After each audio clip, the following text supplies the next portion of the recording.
Au Bénin, le groupe parlementaire Union progressiste a changé de nom pour devenir Union progressiste Le Renouveau, UP Le Renouveau, selon une déclaration officielle lue lundi 31 octobre 2022 au Parlement. Un changement qui est justifié par les dernières mutations intervenues au sein de l'ex-parti Union progressiste. Les parlementaires du groupe estiment que cette décision est la preuve irréfutable que l'avenir de la mission constitutionnelle dévolue aux formations politiques est tributaire de l'adhésion à la dynamique des grands regroupements.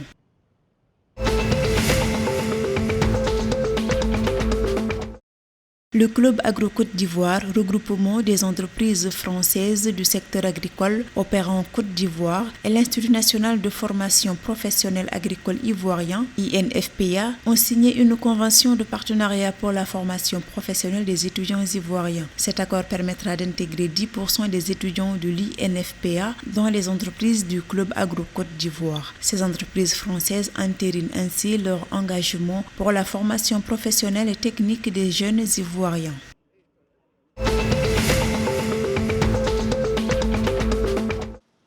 Le Ghana cherche un prêt de 3 milliards de dollars auprès du Fonds monétaire international pour faire face à l'inflation record qui a atteint 37% et contrer l'effondrement de sa monnaie locale, le cedi, par rapport au dollar américain. La flambe du coût de la vie s'est aggravée à travers le pays depuis le début de la crise russo-ukrainienne. Pour tenter de maîtriser la croissance des prix, la Banque centrale du Ghana a porté son principal taux directeur à 24,5% en 2022.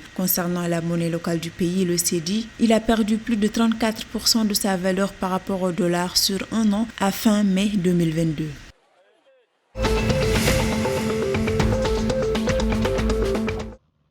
Le Sénégal devrait mieux promouvoir les céréales et autres produits locaux pour réduire sa dépendance au marché international du blé. C'est du moins l'avis des responsables de la Fédération nationale des boulangers sénégalais. Ceci permettrait au pays d'accroître sa souveraineté alimentaire. Ainsi, les populations auraient beaucoup à gagner d'une plus grande accessibilité aux mil, dont le potentiel nutritif est vanté par de nombreux experts. Par ailleurs, la crise russo-ukrainienne a démontré que le pays dépend très largement des importations de céréales étrangères.